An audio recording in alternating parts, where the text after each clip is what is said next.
কক্সবাজার জেলা কারাগারে জেলার আবু মুসার নেতৃত্বে চলছে মাদক পাচার। কারা হাসপাতালে গুরুতর অসুস্থ বন্দীরা চিকিৎসা পাচ্ছেন না, বরং হাসপাতালটি হয়ে উঠেছে ইয়াবা কারবারি ও রাজনৈতিক নেতাদের জন্য বিশেষ বিশ্রামাগার। এখানে সিট পেতে হলে প্রথমে 20,000 টাকা দিতে হয়, এরপর মাসিক 15 থেকে 20,000 টাকা দিতে হয় কারা কর্মকর্তাদের। বর্তমানে এই হাসপাতালে 40 থেকে 45 জন ইয়াবা ব্যবসায়ী রয়েছেন, যারা টাকার বিনিময়ে আরাম আয়েশে দিন কাটাচ্ছেন। সরকার পরিবর্তনের পর রাজনৈতিক মামলায় গ্রেফতার আওয়ামী লীগ নেতাকর্মীদের ক্ষেত্রেও একই নিয়ম চলছে।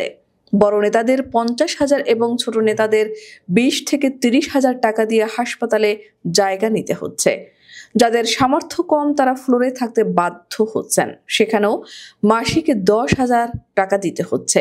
জেলার আবু মুসার বিরুদ্ধে মাদক ব্যবসার সঙ্গে সম্পৃক্ততারও অভিযোগ রয়েছে।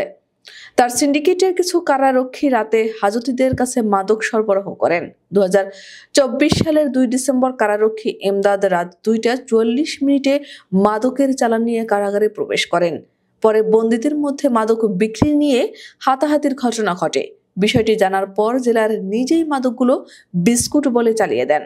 কক্সবাজার জেলা কারাগার হয়ে উঠেছে ভয়ঙ্কর এক বাণিজ্য কেন্দ্র। বন্দীদের স্বাভাবিক অধিকারও এখানে বিক্রি হচ্ছে টাকার বিনিময়ে।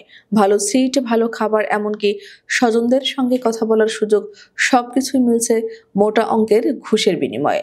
আর যার টাকা নেই তার জন্য অপেক্ষা করছে ভয়ঙ্কর নির্যাতন, ডান্ডাবেড়ির শেকল কিংবা সোলাচোর অপবাদ। ডান্ডাবেড়ি থেকে মুক্তি দিতে নেওয়া হয় হাজার হাজার টাকা। অভিযোগ উঠেছে কক্সবাজার কারাগারের জেলার আবু মুসার নেতৃত্বে চলছে দুর্নীতির এই মহোৎসব। অনুসন্ধানে উঠে এসেছে একের পর এক চাঞ্চল্যকর তথ্য। বন্দীদের উপর বর্বর নির্যাতন, টাকার বিনিময়ে ডান্ডাবেড়ি থেকে মুক্তি, এমনকি কারা হাসপাতালকে বিলাসবহুল বিশ্রামাগারে পরিণত করার মতো ঘটনা নিয়মিত চলছে এখানে। গত 3 মার্চ সন্ধ্যায় এক নির্মম ঘটনার জন্ম দেন জেলার আবু মুসা। অভিযোগ, কারাগার থেকে ছোলা চুরির অভিযোগে 6 হাজতীকে ক্যাশ টেবিলে ডেকে নিয়ে অমানুষিক নির্যাতন চালান তিনি।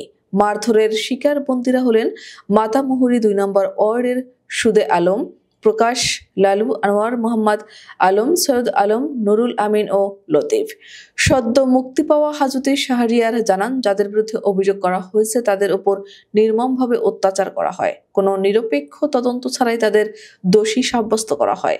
এখনো তারা কারাগারে বন্দী রয়েছেন। ডান্ডাবেড়ি সাধারণত কুখ্যাত অপরাধীদের জন্য ব্যবহৃত হয়, কিন্তু কক্সবাজার কারাগারে এটি পরিণত হয়েছে চাঁদাবাজির হাতিয়ারে। ফেব্রুয়ারিতে কারা ক্যান্টিনের হিসেবে গড়মিলের অজুহাতে 7 জন বন্দীকে ডান্ডাবেড়ি পরিয়ে সেলে আটকে রাখেন জেলার আবু মুসা। পরে তাদের কাছ থেকে 10 লাখ টাকা আদায় করা হয়। এদিকে মন্দিরের নিম্নমানের খাবার দেওয়া হয়। বন্দীরা কক্সবাজার কারাগারের জেলার আবু মুসার অনিয়মের বিষয়ে জেল সুপার জাবেদ মেহেদির কাছে জানতে চাইলে তিনি সংবাদ প্রচার থেকে বিরত থেকে তার সঙ্গে কারাগারের অফিসে দেখা করার অনুরোধ করেন। পরে কয়েদি হাজতীদের উপর জেলারের নির্যাতন ও নানা অনিয়মের বিষয়ে জানতে চাইলে তিনি বিষয়টি তদন্ত করে দেখবেন জানিয়ে ফোনের সংযোগ বিচ্ছিন্ন করে দেন।